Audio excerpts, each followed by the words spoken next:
Good evening. My name is Malcolm Young. I'm the Dean of Grace Cathedral in San Francisco, California, and welcome to the Forum Online. Restorative justice, an approach to justice that seeks to restore and repair the people and relationships impacted by crime, has seen worldwide growth since the 1990s.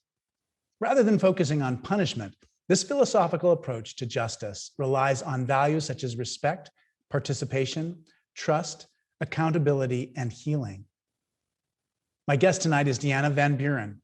She's the executive director and co-founder of Designing Justice, Designing Spaces, one of only 500 Black female architects in the US, and she is a nationally known advocate for magnifying the role of design in creating social change. As we continue our exploration of the Cathedral's theme of healing this year, we're going to be talking about building the change that we believe in. Thanks for joining me. So Deanna, there's so many questions I've been thinking of all week as I've been preparing for you to be here. And so many of them revolve around COVID and just the changes that we're experiencing. And downtown San Francisco still feels like a ghost town.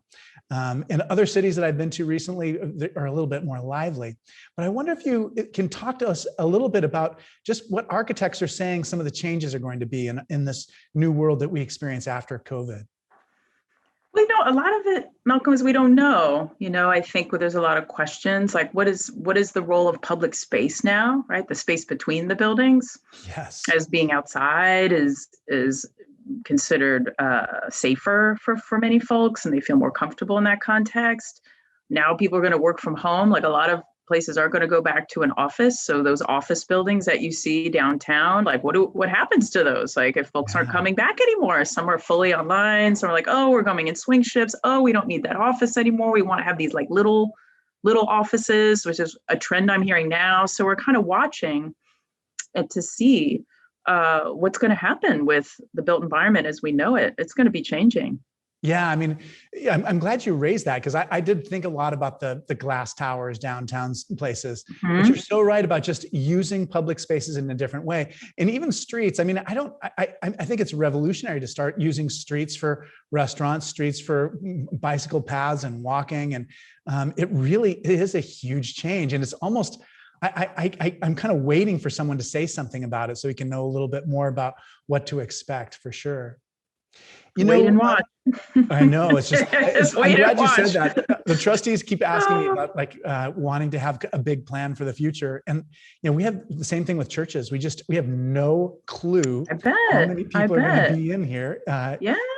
Yeah. So it's right. A very interesting time. But I also know there's a sense of, celebration. Even walking around like Clement Street is our local neighborhood street. And, all the restaurants outside and the bars outside. I mean, the feeling is just, it's so different than it was a month ago. Yeah. We're in a time of transition. Yeah. Really honoring transition. Yeah, definitely. One of the questions I kept thinking about too was just, as a child, would you have guessed what would you guess from your childhood that would connect that with the woman that you grew into being? Like, were there signs that you're going to be an architect when you were a little girl? I mean, there were a lot of obvious signs, Malcolm. It was pretty obvious. I don't know why my parents didn't see the fact that I was spending all my time building cities in the basement with blankets and Tinker Toys and blocks and Lincoln Logs. Like I'd use all the things, right? It was like, I use Legos. I'm like, I used all the sets of all the things, was pissed off they didn't go together. Like I can't stick the Tinker Toy into the Lego, but boy, did I try. So that was kind of, and then outside in the forest, building things. Right, that's great. Spaces for myself. Yeah. My son was really he saw this book about tiny houses and he just absolutely fell in love with the idea of just creating these small little spaces. Yeah. They're really comforting for us, right? That was kind of how I comforted myself. And I have slides so I can show them anytime. I can pop them up to show a picture of it, but Yeah, that sounds good. Well, whenever you feel motivated or inspired, then definitely share us what you have tonight. I'll show this one. This is what they looked like. How could you look at this like this? I didn't have a real picture of it, but I kind of recreated it. But how could you not guess that this is? I would make these little huts, right? I would make these little huts. Great. I'm like 5 here, and they were places for me within my context to feel safe, right? The environment I was in was pretty contentious, right? We segregated a white community as a Black family, and there was a lot of hostility. And I would just go make these little healing spaces for myself, these little peaceful places with light streaming in and whatever I could find. And, this was my primary coping mechanism. Well, what I love about that so much is you've created this space around the table. Do you know what I mean? The table, which is that tree stump. In a way, that's what a church is. It's like a space around a table where we share this holy meal. You made a little church it was like a little church, and I'd put like little things on it. Like I'd collect like branches and leaves and berries, and I'd put like little food on it, like my fake food. I knew I shouldn't probably eat poisonous berry. I didn't do that, but like I would always have like a meal. A communion in my hut. I love that. And I wonder too, just like about sacred spaces, because there is something that's just, Grace Cathedral in particular, there's, the moment I walk into that place, I feel I have such a strong response to it. And fortunately, I don't have to always think about what makes that happen. But I wonder if you can talk a little bit about sacred spaces. Like what, even just what you just said was, you were talking about the way the light streams in the windows. And that's a huge part of our sacred spaces, those stained glass windows. But I wonder if you can just talk about, what makes a place feel holy or makes us feel connected to some kind of transcendent. Yeah, well, I think you're speaking to some things, right? Basic fundamental things like light, the way that light penetrates a space.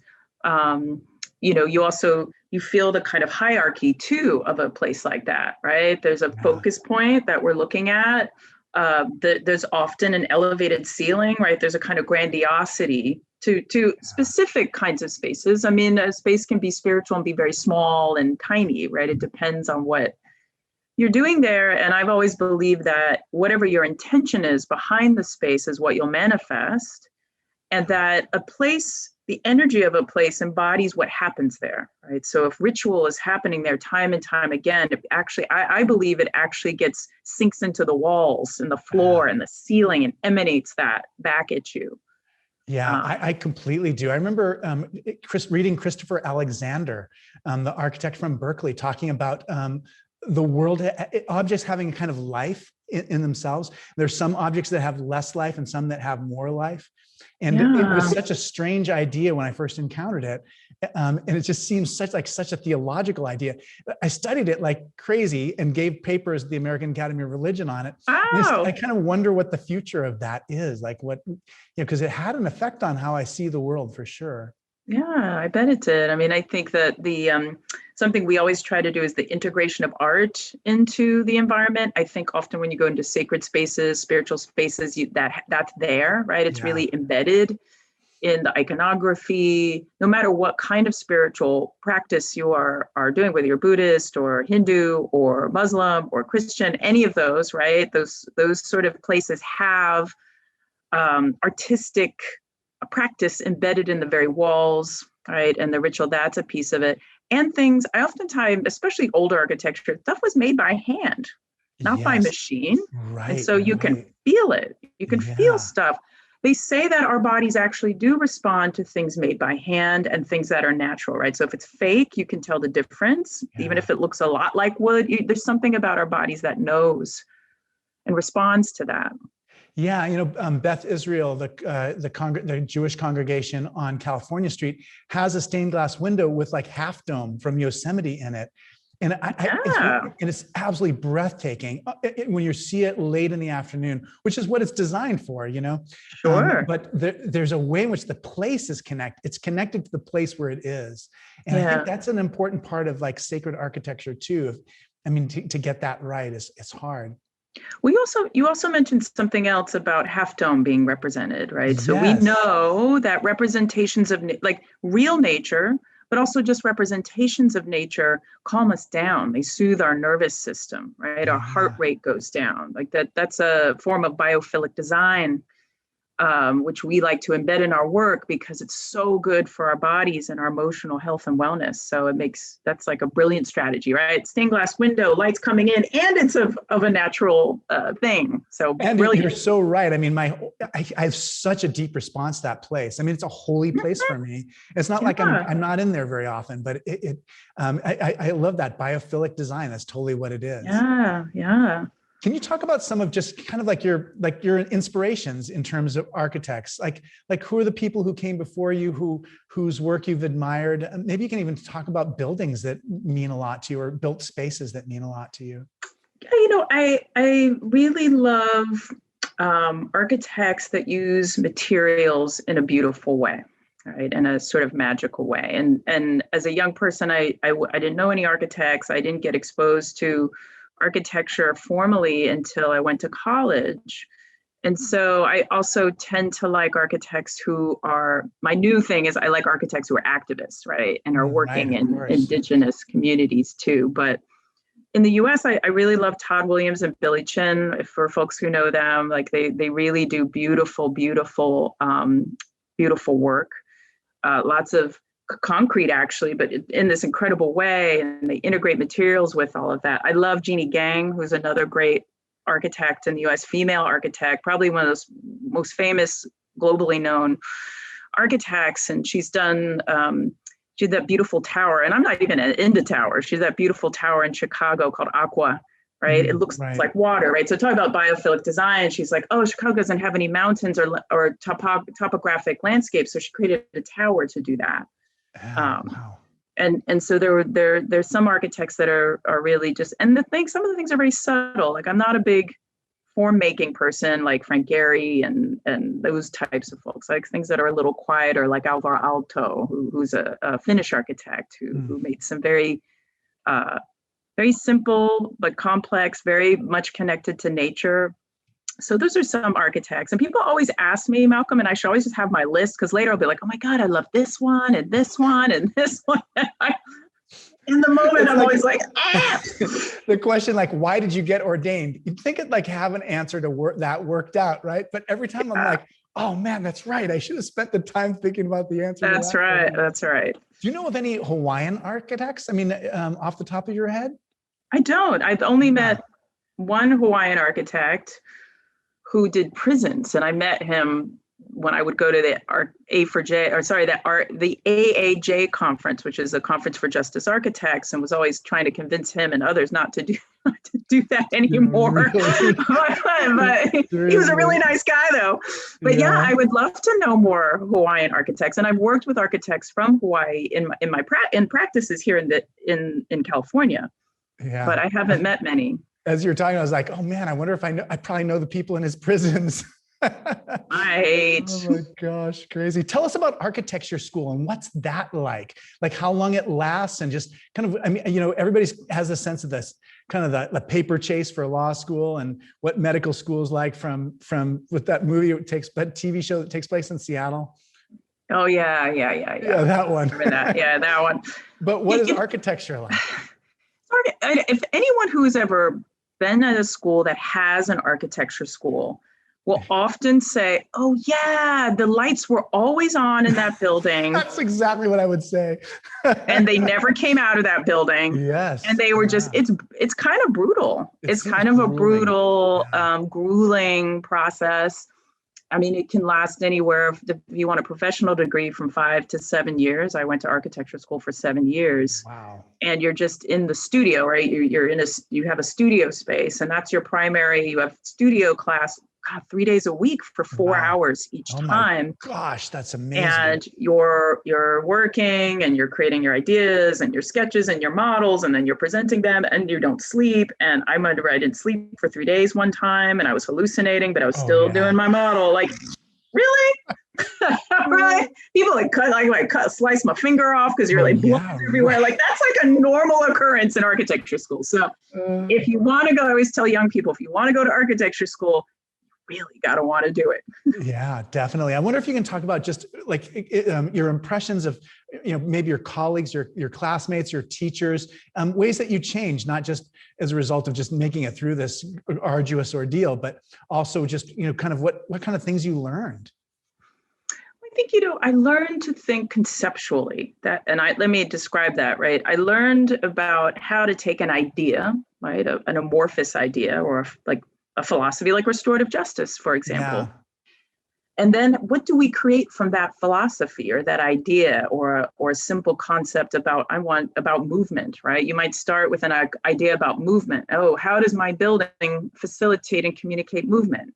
And I think that was a powerful, it took a while. It was hard for me to make that transition. All the artists, all the people who'd gone to art school were like, I got this, but I'd gone to like a traditional architecture school before going to get my master's. And that was a really powerful thing to begin to work from, right? I want to design a space that's about hope, or,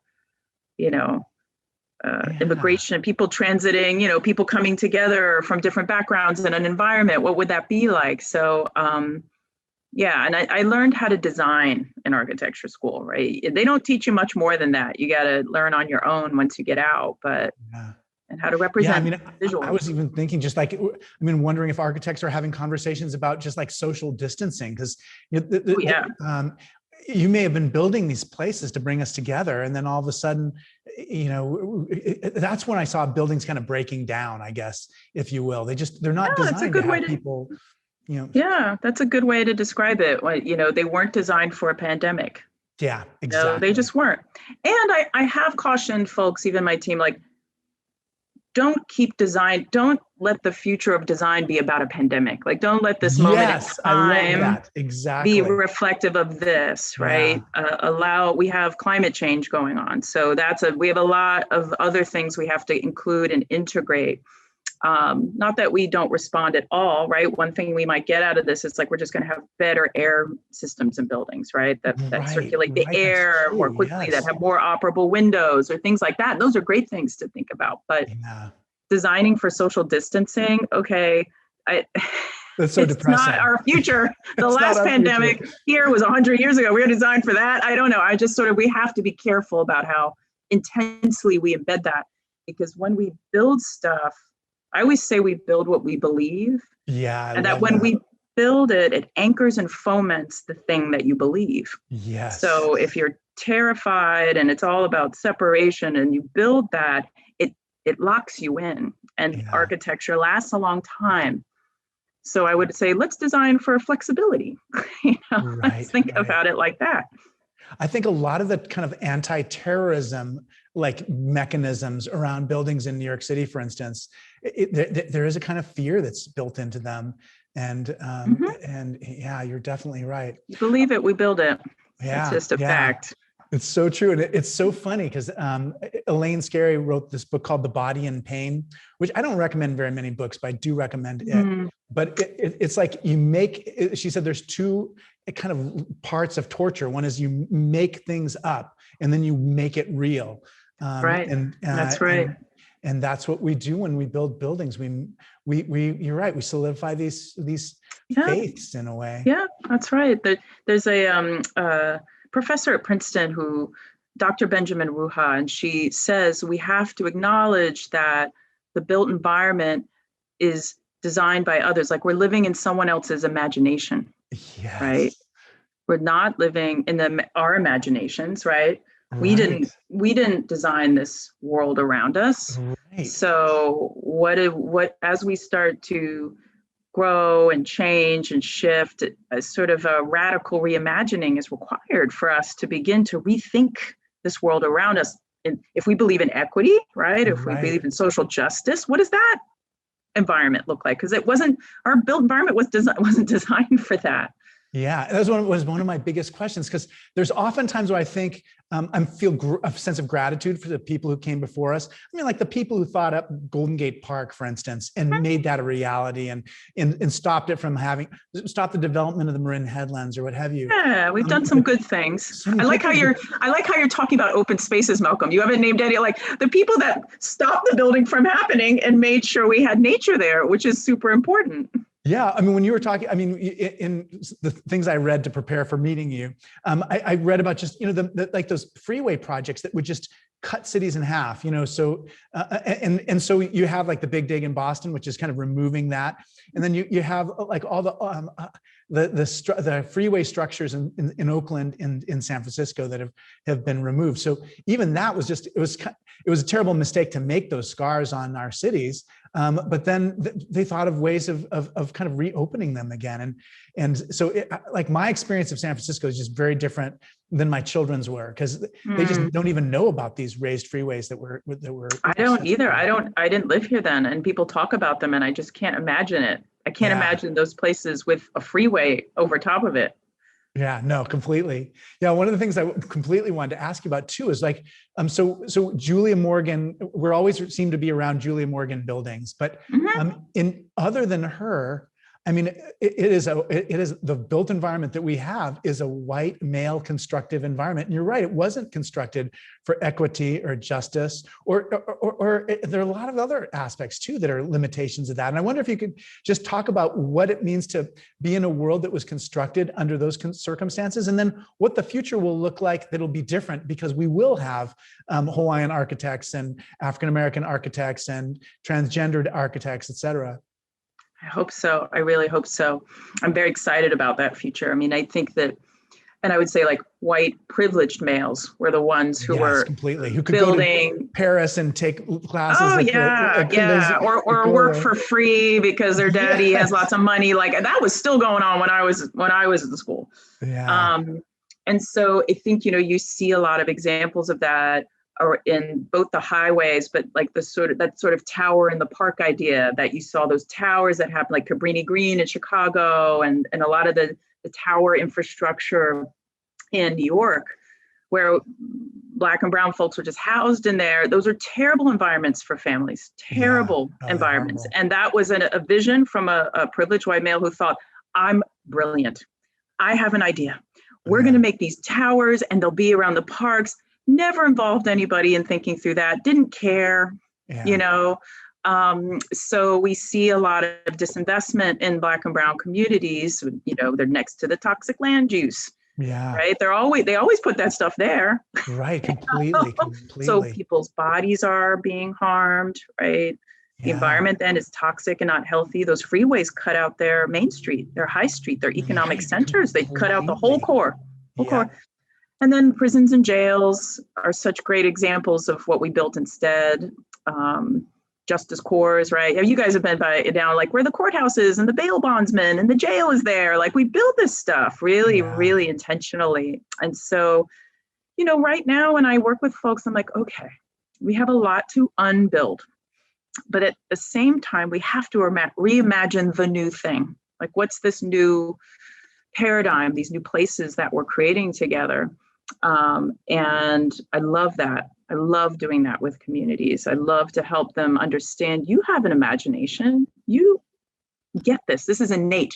Built environment is actually innate. We started by living in caves, and then we've always lived in some kind of infrastructure. We've been building stuff for centuries, millennia.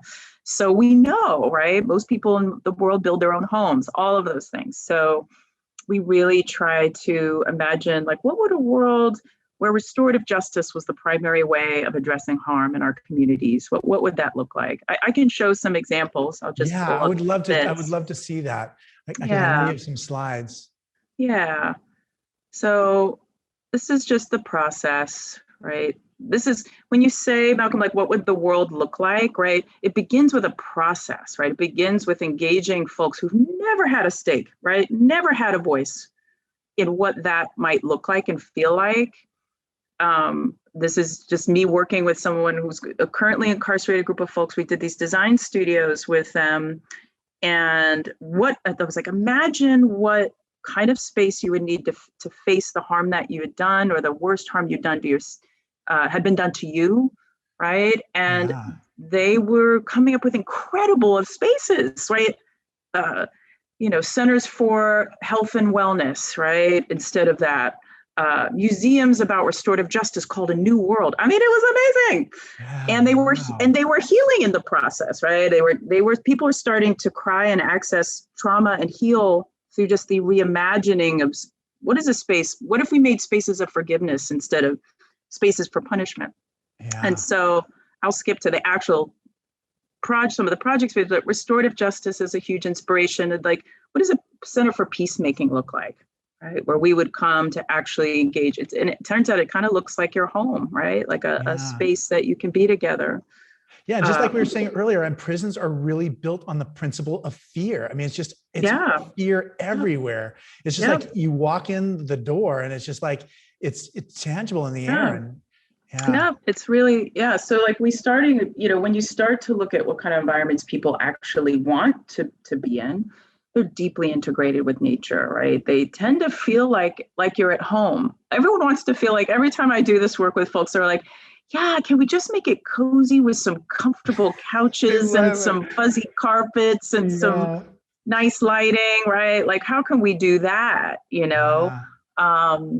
And we can, like, stuff doesn't need to look all corporate and shiny and glossy and slick. And, it's a totally familiar, right, but comfortable kind of place to be.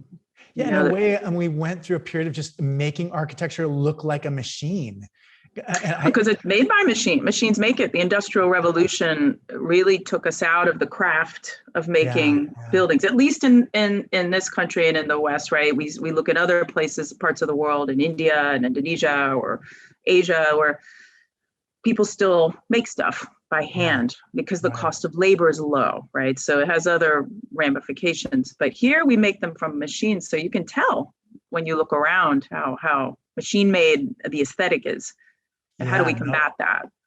That's exactly right. Can you tell us a little bit about designing justice, designing spaces? Just like, how did it come into being, and just kind of what trajectory are you on with that?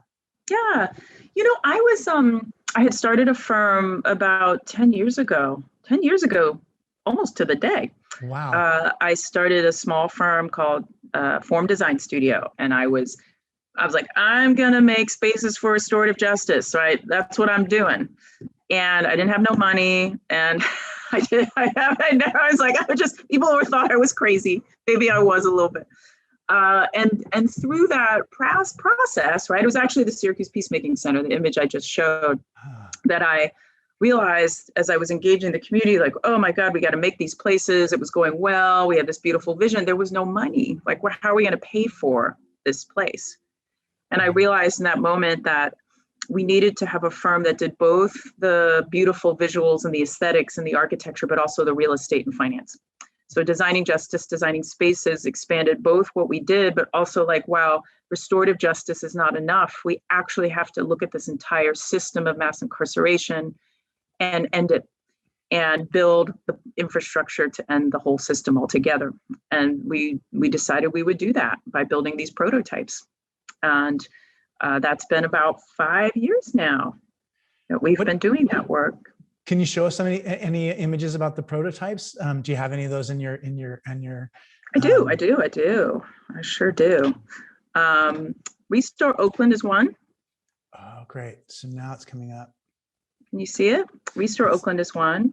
There it is. Yeah. Yeah. It's the country's first center for restorative justice and restorative economics. Oh, right? I love that. I love having the chalkboard be the whole thing. Like, you're inviting a conversation to take place, and some people may not feel comfortable talking, but they feel more comfortable writing something on the board. That's right. Or going to a small space at the back to get away from, to away of things. And the spaces are on the right, or like you love the light. The light is coming in, right? So the spaces are light filled, and there's food here and organizing here. But this is where young people get diverted out of court and come into peacemaking and restorative justice instead of going to court. Yeah. So that's one. And then we're working on one in Detroit, a restorative justice center there too. This is brand new visuals. You guys are seeing it for the first time. We just finished. This is a project that will have circular rooms, right? So folks can do restorative justice here in a very clear way with rooftop gardens and outdoor gardens, right? So the integration of those things. And then our pop-up village, which is about creating pop-up temporary environments, both for restorative justice, for community to come together, right? For us to be together. Yeah. So, and this is popping up already. We're popping up soon in San Francisco. So you guys should come on July 10th. Come by for a pop-up pregnancy village. So those are some of them. And I guess I don't know if my slides were showing before, but this was the project, the Near West Side Peacemaking Center, that got me thinking, we can make this environment. And this project is so successful, right? Folks are coming here for peacemaking. The elders in the community are the ones who are moderating that, right? So people are getting diverted out of court and they're coming here using Native American peacemaking practices. So how do we build for a different set of values and a way of being as a people? And what do those environments look like, and how do we create them together? Yeah. What are the prisons of the future going to look like, or just places where we can find people? Well, our belief is that we don't need them, and that we want to abolish them altogether. Right. And so when I work with these men and women, incarcerated men and women, and we're designing together, they're thinking about very different kinds of environments, right? They are thinking about these places where they are building their own homes, where their families might be able to come, where they're taking almost like a break from things, and they're really learning how to heal, right? That there's healing involved. They know that they need that. And so I think, honestly, if we provide people with what they need, with good living wage jobs, with access to good education, with healthy food, right? Meaningful work, we don't need these institutions. They are not, that we didn't used to have them, and we're addicted and over-reliant upon them. So what does a world without that infrastructure look like? That's the goal, right? That's the goal we're heading towards. One of the things the first thing I asked you was just about changes around the pandemic. But there's another question too, that's just as equally important. And I think it's part of everybody's consciousness too. And that is just changes after the death of George Floyd, as people respond with outrage to just different kinds of police injustices. And I wonder how is that affecting architecture, just in your experience? Yeah, well, look, I can speak from my own personal experience of our work. And that after that time, what our messaging and what we were saying and trying to do got amplified. I've been talking about this for a decade, and now people were finally returning my calls and responding like, oh yeah, the system is structurally racist. We should make restorative justice centers, right? You could start to see this toppling, right? The American Institute of Architects finally spoke out about we shouldn't design spaces for incarceration. Let's make restorative justice centers instead, right? So they were picking up the language that we'd been speaking, which is great, right? It's all good. Right. And our phones started ringing off the hook, and we're seeing capital flowing towards the building of new things. So while it was a painful time, the awakening has really helped people understand that we have to invest in communities of color, disinvest from the criminal justice system, and it's happening. Yeah, it is happening. Yeah, I'm glad to hear that, because like you say, it's just like we are building that future that's the generations from now are going to live with, for better and for worse. Yeah. And building a society where all people are valued, and where everyone thrives, and where we have incentives to look out for each other instead of to fear and build walls between each other. I mean, it's like essential work. I'm getting distracted though, because I forgot to tell you about this, Deanna. But one of the practices we have is we ask our audience to give us questions. So they're texting me all these questions like mad. And you're just ignoring all the people, Malcolm. You're ignoring all the people. They're so good. So here's one. There are several sacred ground groups at Grace Cathedral. As we complete this 10-session Episcopal program, some of us are interested in working in and or supporting restorative justice endeavors in the San Francisco Bay Area. Can you recommend any existing programs run by the communities most impacted by our current system that we might work with and or support? Great. Yeah, there's some great groups. I mean, the Eller Baker Center for Human Rights, that are one of the owners of Restore Oakland, are doing great work and community. What I love about what they're doing is they run and host circles, but they also are abolitionists, right? So they're doing a lot of multiple facets of the work, which I really love. Community Works West is another great group that's doing incredible restorative justice work. My colleague Karina Montag just started a group called Stronghold. They're doing wonderful restorative justice work in the Bay Area. So, there's a lot of groups. We're very fortunate to have Restorative Justice for Oakland Youth is another great one. That has been around a long time and really advancing to have restorative justice be the primary way of addressing harm in their schools. So we're very fortunate to have a lot of restorative justice leaders here, like Fania Davis. Oh yeah, I love being in a place where there's so much creative work happening and such passion too. Here's another question. I can't believe I didn't even think about this because I have a whole bunch of questions I just didn't. I'm never going to get to. But can you say something about the new city, which is not built for the car, but has bikeways and big sidewalks and a small store 5 minutes away? I think there's an idea of the 15-minute city. Get anywhere on foot or bike in 15 minutes. That would be great, right? That's what people want, right? Yeah. And I think that it would require, now imagine that's your city, right?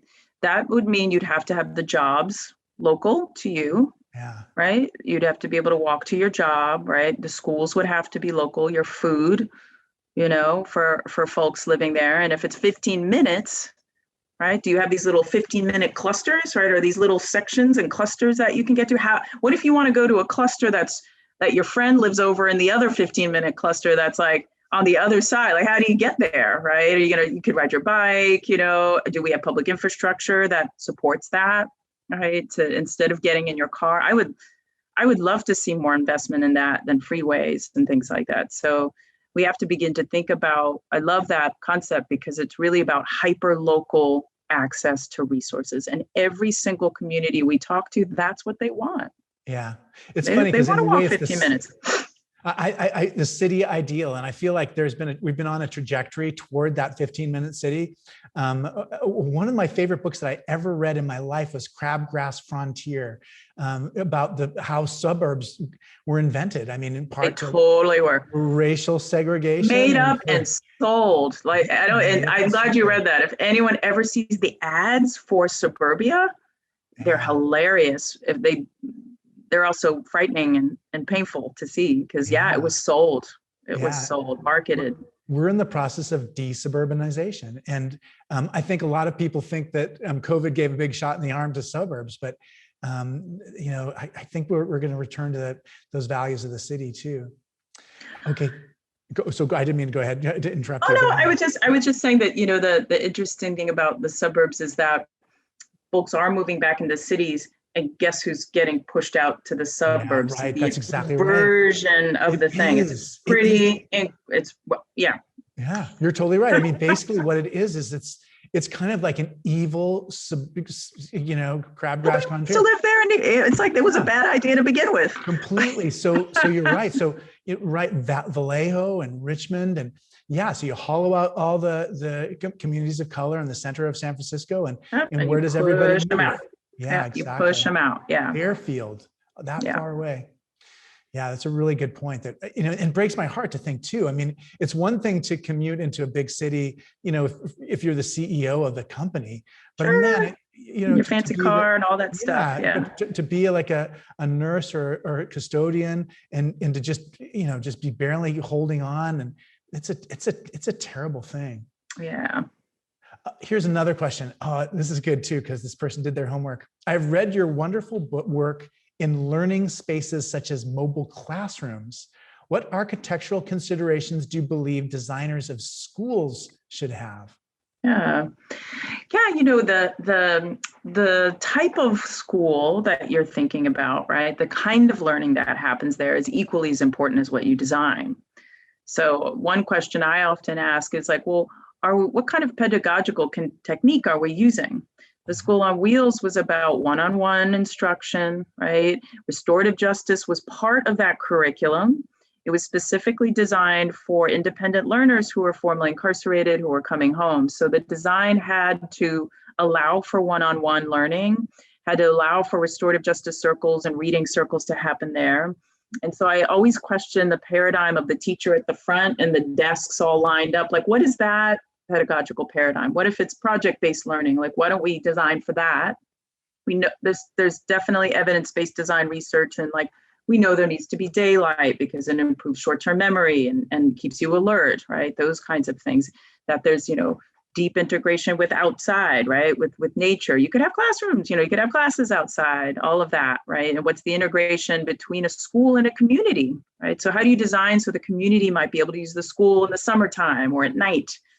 That sort of shared recreation areas, shared kitchens, there's a lot of exciting ways to think about how to embed do you have restorative justice in your school, right? So what is the culture of the place? How are you teaching and learning? And start there, because I think we build what we believe, right? If you believe in a certain way of learning and understanding the world and exploring the world and dealing with conflict, you can design a school for that. The school will manifest, right? The architecture of the school will manifest the paradigm or the pedagogy that you start with. So I always ask people to start there.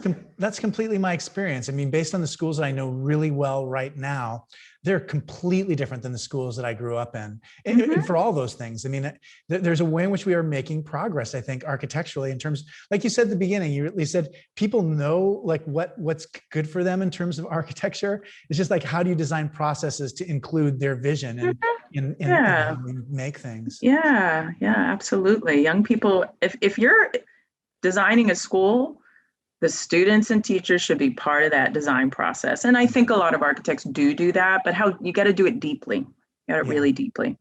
Yeah, and our schools that were project-based schools just had kind of like different little areas where we'd focus on different kinds of projects. And you'd that's right. Move to the next area. And that's right. That's how I would want it. That's the kind of school I'd want to design. Yeah, Reggio Emilia was the philosophy for the school. Yeah. And it was super cool. Exactly. All right, here's the next question that just came in on the wire. Your work is brilliant. Oh, you got a lot of fans, and your spirit is great. In the course of your work, there must be many challenges and obstacles. What restores you and keeps you going in both the work you do and in your spirit?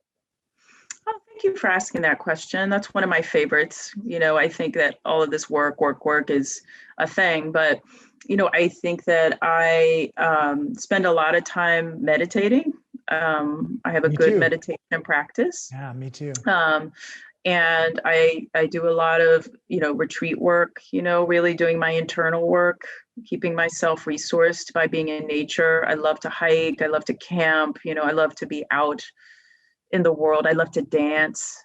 Dancing is super important for me, both conscious dance practices, right? So I love, 5 rhythms. For those I love soul motion, right? Which is a great soul dance, right? So I love those kinds of movement practices and somatic practices and, working with the body, but also just sitting with spiritual teachers, learning from them, right? I love science. I love the Science and Non-Duality Conference. I don't know if you've ever been. I love that conference, right? Yeah, I love that. Science, spirituality, like I love it. Woo!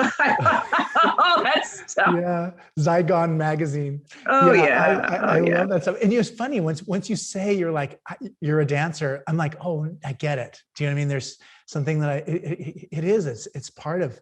Architecture and movement are connected. They're important. Yeah, but so is spirituality and movement, right?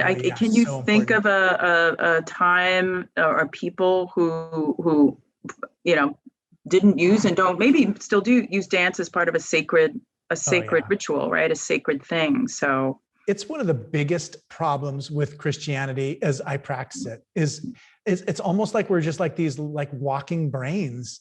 And it's part of what I love about Grace Cathedral. We have a yoga practice on Tuesday nights that has 600 people come to it, or before COVID it did. And it's so important for people to find spiritual practices that involve the body. Yeah. It's so But important. Malcolm, you guys should just get down at the service. Like, just get down. You're totally right. You're totally Yeah, right. just break We loose. have to think. I mean, it's funny because just bust out. we had in my old church, we had this girl who was a dancer, and she just liturgical dance was her thing. And God bless her, she just like she'd teach us to pray the Lord's Prayer in physical motions. Yeah, was, yeah. Like you, that my relatives at the Black church, like people were like a 100-year-old woman, Malcolm. She was getting down in the aisle. And like so everybody did. Like there's a sort of the body expressing celebration and joy and connection to source. It's wonderful. So that's your next I know, it's my goal. You're right. You gotta learn to cook. And then you're going to dance. You should have told me that. You should have told me that before we got on here. I'm going to write that down. Cook and dance. And then you're right. My life will be, and that's part of it about COVID too, is there's so much tragedy. It was so heavy, but there were some good things that came out of it too. Just, you had to be really paying attention to it. Yeah. Yes. One of the things I had that there was, I thought I had too, is I have a sense for what makes it difficult to be an Episcopal priest today, or what makes it difficult to be clergy today. What is the most difficult thing about being an architect today? Not just in your area, but for architects kind of across the board. Yeah, I mean, I think that, again, I'm an unusual architect, so I practice differently than other architects. I sort of view things. So some of my challenges are maybe not their challenges, but I think across the board, what my experience was that people don't really understand what we do, right? People don't really get it, and they don't actually value it because they don't get it. And so architects are forever trying to make themselves relevant in a world where they've actually made themselves irrelevant. They made themselves irrelevant by only working for the wealthy and powerful, right? So you're always, as an architect, you're always at the whim of your client and the person that can afford to build buildings. Yes. So they're chasing down the work, and they're competing with each other to try to get the thing. I was like, y'all, yeah, stop doing that. Don't do that. There's another way. There's another way. And the way that we're doing it is like, I'm in service to Black and Brown communities most impacted by mass incarceration. They're who I'm in service to. I work with them. I listen to them. We are philanthropically funded, right? So what allows us to work this way are philanthropic dollars, right? Yeah. And I've been very fortunate to have some wonderful donors and foundations who kind of let me just do it my way. Yeah. And we're able to generate new ideas and new things like the School on Wheels, right? Because we were listening to community, we heard what they needed, and we were able to come and provide a space and environment that they wanted, right, with them. Yeah. So our challenge on the way that we practice, right, because I'm not chasing down rich developers anymore, right? I'm not chasing down municipalities, is really the mindset of folks that we do work with, right? The belief that it could be different, right? The belief that they can own things, right? The mind is a powerful barrier, right? That we can end mass incarceration, that it is possible. It doesn't have to be like this, right? So we're trying to break people out of paradigms. We're not trying to chase down rich guy. So I get it. Different challenges. I was at a dinner party the only dinner party I've been to in a year and a half. And everybody around the table is talking about the permitting office, like getting building permits. And I'll tell you, that was exactly. I'm sorry. That sounds like the most boring. Well, I mean, for me, I've never owned a house, right? Yeah. I don't know that I'll ever be able to afford a house. And so I basically was just like, oh, that's what rich people talk about. That is. Sure, right. Building apartments, how am I to get my stuff done? Right, exactly. I mean, and that is real, right? All architects, it is real, right? Trying to get through the hurdles to get something built is one of the hurdles to Black and Brown communities, right? It shouldn't be that hard. Yeah. Like, we can't afford to spend tons and tons of money on an expediter and get past the building department. It has a purpose. I'm not saying we don't need codes, and people need to be safe. Oh, completely. But you need to make it possible for us to build the right stuff. Yeah. And in a way, I mean, the only time I really worked with a building process, well, the only times I've worked with the permitting offices have been just on behalf of churches. Of course, I'm kind yeah. of impressed that they care about including the community's opinions on things. So we just Sure. don't have just the churches kind of running railroad over everybody's Sure. neighbors. So Yeah. my experiences haven't been that bad. I mean, it's a Good. challenge for sure. So Good. yeah, Good. You sweet talked them. You got to I don't sweet know. talk people at the building department. Well, maybe the architects who helped us were really good too. Good. Maybe they were. You had some good sweet talkers. I mean, we did. We had helpful people said, well, people like you said this church is never going to be able to do this on its own. And You we're going to gotta do pro pull it bono together. work for the church. Exactly. Yeah. That's totally Yeah. what happened. Yeah. One of the things that you mentioned just in passing before was just kind of like sustainability and how that's changing architecture. And I wonder if you can just talk about, like, I don't know, how solar power is changing things. Just like how are we starting to build for a more environmentally, a better environment in terms of. Yeah. Well, that's the part architects have managed to advance. The social equity, not so much. The economic equity, not so much. But on the environmental sustainability side, they've really been able to push that. And one thing that I'm looking at with DJDS, which is exciting, is really embedding biophilia. I mentioned it earlier, but biophilic design is really pushing past pushing past the normatives that we have. And one thing that my biophilic practitioners are looking at is how can what you build there actually replicate what would have happened there had you just left it with nothing, right? If nature was there, right, before you got there, you put a building on it, how can your building be just as regenerative, right? Just as much of a space of carbon sequestration and recycling water and generating power and culturally support. Like it's a much richer, and I was going to share, maybe I will, the 14 principles of biophilic design. You could look that up. Yeah. It's a great article to look at.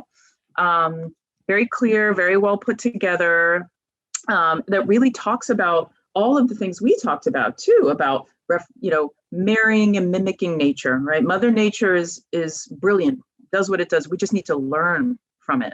And architecture should respond to that and begin to embed a lot of those things into it. So things should move, and spaces should have like a lot of texture and interest, and we should support prospect and refuge, right? Coziness and long views and all of these things, and create biohabitat, right? There's no reason your roof shouldn't be a habitat for bees and butterflies. Yeah. All of that. So beyond LEED, I call it. The site itself was a gift and a benefit to the creatures that were there. And I love the idea of thinking, how do we continue to be a benefit? Yeah. What we build shouldn't be destroying. It should just be, giving back, to be generous. Like, I think in our workshop, we did this workshop just this past week, and it was something about generosity. Like, what does a generous building look like, right? An abundant and generous building. Like, how do we start there rather than, does it tick all my little prescriptive code boxes? I love that. This is the first time I ever realized that generous, it's related to the Greek word genao, which means to beget. So it's like how you have children. It's like how you populate the world with creatures. Is yeah. Something. Yeah. I didn't think about it until you just said it. Tell us about like a building that you worked on that you just really loved, like that really sticks out in your mind as something that you just enjoyed, a project you just really enjoyed doing. Okay, so it's not a building, but it's still design. It's still architecture. Yeah, it is. So one of the most exciting projects I ever worked on was a video game. And the video game was called The Witness. And so I got to design a whole world. Like, that's great. It had like 50 buildings on it. Oh my gosh, that's great. I worked on that project for 5 years, and it was a building game. It was a video game about developing a visual language, and it was very peaceful, right? So it was just you came to an island, you had to play puzzles, you started to learn the puzzles, and you saw the puzzles in the sky and in the architecture and in the ground and tweeting birds. Like it was brilliant. It was the best. It was the best. My client was so mean sometimes, and he was so demanding, but he was so brilliant and creative, and it came out on Apple's new launch, and it was like a huge success, and it was so beautiful, and I loved every minute of it. It was the single most great. Who gets to build a whole world? Like I was like, this is amazing. Amazing. I designed a bazillion buildings in that thing. I think so much about technology and how much it's changed things. I wonder if you can talk a little bit about that, just like the technologies that have changed in architecture in the last 30 years. And some of them are just the internet and social media, but there's probably more than that, right? The biggest thing happening technology, architecture, the construction industry is slow. Like the whole thing, they're kind of way behind everybody else, right? Construction tech is only in the last couple years has the tech industry even tackled construction. So more of what we're seeing now is manufactured buildings, right? So buildings that are designed like units in factories. So you can see in the Bay Area some of these buildings, because we had some of those factories here, where the whole thing is made in the factory and then assembled quickly on site. So that is like a lot of technology, and then how high they can start to go. We also now have, you can make timber skyscrapers, right? So we've just changed our building codes in the US that you can actually go up really tall with wood.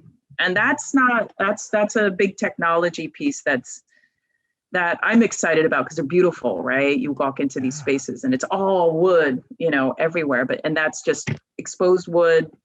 I'm sorry, I'm not remembering exactly how tall we can go, but I think it's like 20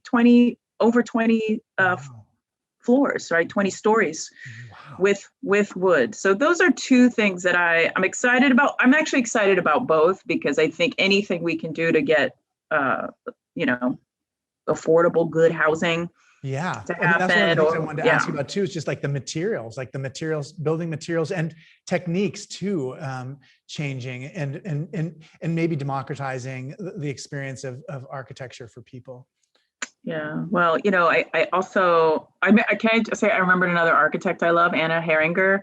I'm going to write her down She's too. the German architect, and she does these beautiful buildings in mud, all mud brick. Oh, that's cool. It's divine. I love her work. So I'm just thinking about, we talk about technology, but sometimes just using old technology is the best way to go, right? Yeah. Mud brick, most buildings are made of mud brick. Yeah, a few times during our conversation, I thought about the Panamanian exhibit, like the World's Fair in San Francisco in like 1915 or something. And a lot of that was like mud brick, like hay bales covered with plaster. Let's advance that. How can we make that work, right? Those are sustainable materials. So if we can advance that, the engineering around mud brick, right? Let's get our engineers to focus on that piece and get our building department to say it's okay, because they're like, hell no. Oh, that's so great. So I mean, this is what I can't believe, is that we're out of time. We're actually at the end of our time, because we just went so quickly. But I wonder if you can just tell us about some signs of hope that you see, just some signs of hope that you're experiencing or that you'd like to share with us. Yeah, one big piece of hope, and I don't mean to get too technical or out over there, but we're starting to do work in LA County and in other places where they are really trying to build an entire network of alternative systems to incarceration, alternative spaces where they're putting a care first, jails last.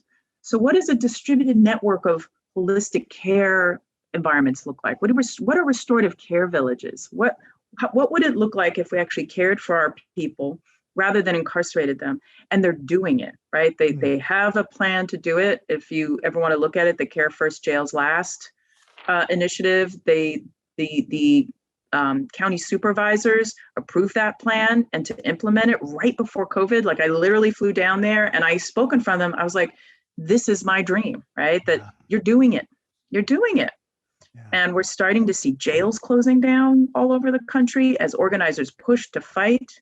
So it's happening, right? We're starting to turn back and understand that caring for people is what keeps us safe, right? Caring for one another, caring for people, and to see that what's happening in LA gives me great hope I'm writing that this that is down. Caring possible. for people keeps us safe. In a way, I wish that, just that they show that the COVID curve of the number of new cases every day. I mean, I wish they'd show the incarceration curve and put that before us more frequently, so that we could see what kind of progress we're making on. Yeah, you can track it. I track it. Vera Institute, you can track what they're saying. And there's groups that are tracking these things. I try to follow them, and we see an ebb and flow, right? A lot of folks were released and then they got put back in. So it's the fight must keep fighting. Yeah.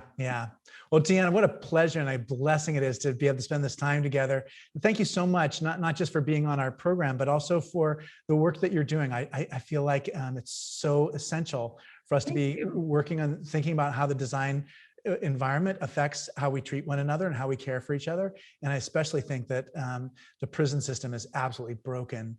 And I'm so grateful to have somebody who's in the trenches working on these important issues. Thank you, Malcolm. I appreciate you all inviting me to be here. It was wonderful.